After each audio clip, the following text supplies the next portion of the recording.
নমস্কার, আমি অয়ন্তিকা আর আপনারা এই মুহূর্তে দেখছেন বাস্তব নিউজ। বিস্তারিত খবরটি জানতে সম্পূর্ণ ভিডিওটি দেখুন। ধন্যবাদ। পাথর প্রতিমা জোড়া খুনে সিবিআই এর দাবিতে হাইকোর্টের দ্বারস্থ পরিবার। দক্ষিণ 24 পরগনা জেলার পাথর প্রতিমা ব্লকের ঢোলাহাট থানার দিগম্বরপুর গ্রাম পঞ্চায়েতে গুরুদাসপুরে নিজের বাড়িতে নৃশংসভাবে খুনের ঘটনা ঘটে। মে মাসের মাঝামাঝি সময় কুপিয়ে খুন করা হয় দুই বোনকে। এই হাড়হিম করা খুনের তদন্তে নেমে পুলিশ দুজনকে গ্রেপ্তার করে। খুন হওয়া বোনেদের ভগ্নিপতি ও ভাইপোকে। তারা এখন ডায়মন্ড হারবার সংশোধনাগারে। তবে খুন হয়ে যাওয়া দুই বোনের অন্যান্য বোন এবং তার পরিবারের দাবি, প্রকৃত দোষীকে এখনো পর্যন্ত গ্রেপ্তার করা হয়নি এবং তদন্ত আগায়নি। তারা তার নামে অভিযোগ করতে চাইলেও প্রশাসনের পক্ষ থেকে দেওয়া হয়নি। বোন এবং তার পরিবারে আরও দাবি, খুন হয়ে যাওয়া দুই বোনের এবং তাদের বাবার যে সমস্ত সম্পত্তি এলাকায় রয়েছে সেই সমস্ত সম্পত্তি জোর করে দখল করেছে স্থানীয় ব্যক্তি গৌর হরিমাল। সেই জায়গা তারা ছাড়তে চাইছে না। কোর্টের দ্বারস্থ হওয়া অভিযোগকারী প্রসেন মণ্ডলের দাবি, প্রকৃত দোষীদের শাস্তির জন্য হাইকোর্টের দ্বারস্থ হয়েছে সিবিআই তদন্তের দাবিতে। প্রকৃত দোষীদের উপযুক্ত শাস্তি চায় তারা। অন্যদিকে যার বিরুদ্ধে এত অভিযোগ, প্রাক্তন তৃণমূলের অঞ্চল সভাপতি গৌর হরিমাল দাবি করেন তার বিরুদ্ধে মিথ্যে অভিযোগ করা হচ্ছে। খুন হয়ে যাওয়া বোনেদের বাবা বেঁচে থাকতে তিনি এই জায়গা কেনেন, যার ডেমির কাগজে লেখা আছে, তবে রেজিস্ট্রি করা হয়নি। দীর্ঘ বহু বছর ধরে তিনি দখলেও আছেন। তাই বোনেদের উচিত যারা বেঁচে আছে বাবার বিক্রি করা জায়গা তাদের নামে রেজিস্ট্রি করে দেওয়া। আর আপনারা সেই ছবি সরাসরি দেখছেন শুধুমাত্র বাস্তব নিউজের পর্দায়।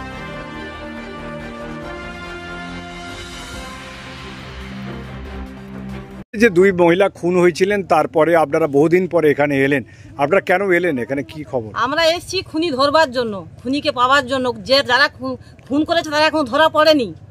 আমরা চাই তারা যেন উচিত সাক্ষী মানে হয়, তাদের যেন শাস্তি হয়, ফাঁসি হয়।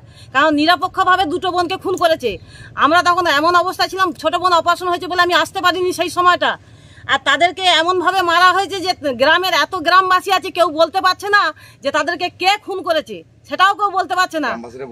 কিন্তু গ্রামবাসীরা বলছে যে আমাদেরকেও বাঁচতে হবে। হ্যাঁ, আমাদেরকেও বাঁচতে হবে। অনেকে বলছে যে আমাদেরকেও বাঁচতে হবে।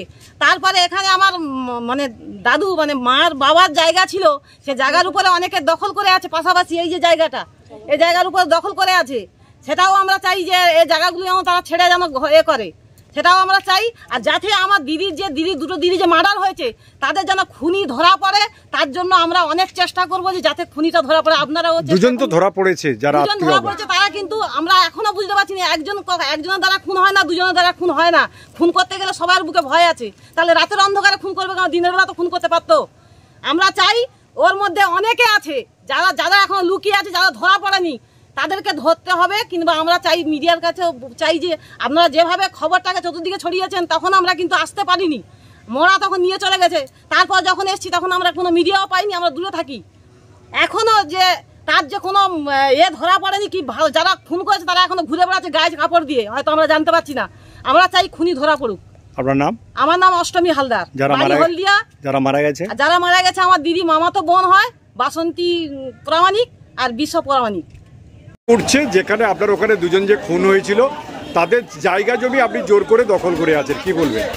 না, তাদের জায়গা জমি দখল করার কোনো প্রশ্নই নেই। মানিক আমাকে যে 50 শতক জায়গা বিক্রি করেছে, 50 শতকের মধ্যে 8টা দাগ আছে। 8টা দাগের মধ্যে 2টো প্লট আছে। 2টো প্লট ওর পিসিদেরকে 8 শতক জায়গা দিয়ে 4 শতক নিয়ে আমাকে সেই 4 শতক দিয়েছে। আর 46 শতক একটা প্লটে আমি সেটা দখল করে আছি আজকে প্রায় 10 বছর।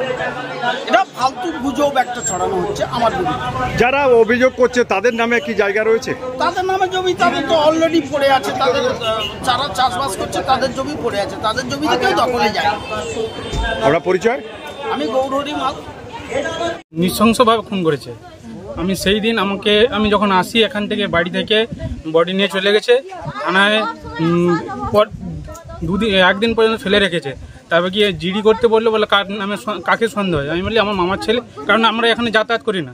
মামার ছেলে দূরে আছে, গালাগালি দিত, ওকে সন্দেহবশত তার নামে একটা কেস করা হয়েছে। তারপরে আমার ছোটো মেসোকে দেখাশোনা করতো, মেসোকে তুলে নিয়ে গিয়ে মেসোকেও থানায় রেখেছে। মূলত এই মারার কারণ হচ্ছে এই জায়গা সম্পত্তি নিয়ে। সম্পত্তি কেউ দখল করে বসে আছে, কেউ চাইছে, এর জন্যেই এই দুজনকে মেরেছে। আর আমি এফআইআর করার পরেও আমি পোস্টমর্টম রিপোর্ট চাইছি, থানা থেকে দিচ্ছে না। থানায় বললাম যে আমার আসল খুনি দরকার, বলছে আপনি কি জানেন আসল খুনি কে? যা দুজনকে ঢুকিয়েছি তারাই আসল খুনি। আমি থানা থেকে কোনো হেল্প পাইনি বলে আমি হয়েছি। আমি চাইছি যে প্রকৃত খুনি বা প্রকৃত সত্যিটা কি এটা আমি জানতে চাইছি। ওখানে না হলে আমি অন্য কোথাও আমি ব্যবস্থা নেব।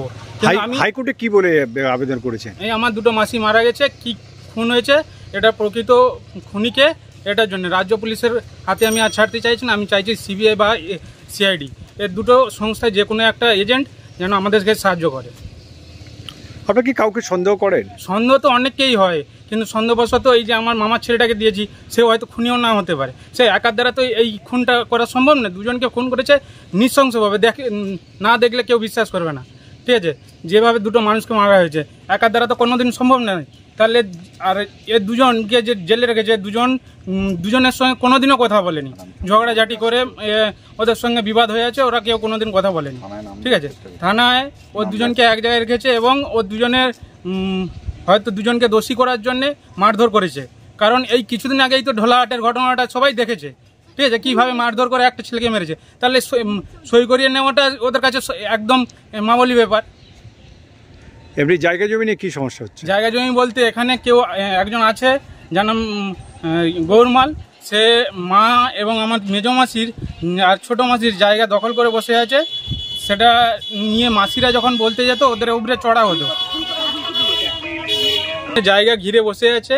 ঠিক আছে, আর মারার কিছুদিন আগে একটা গাছ কাটছে, যে জায়গা নিয়ে বসে আছে সেই একটা গাছ কাটার জন্য মাসি যখন বলে যে আমার গাছ কাটলে কেন, ওইটা নিয়ে নাকি অনেক বড় ঝগড়া হয়েছে। কিন্তু এই পাড়া কেউ বলছে না যে ঝগড়াঝাটি কিছু হয়েছে।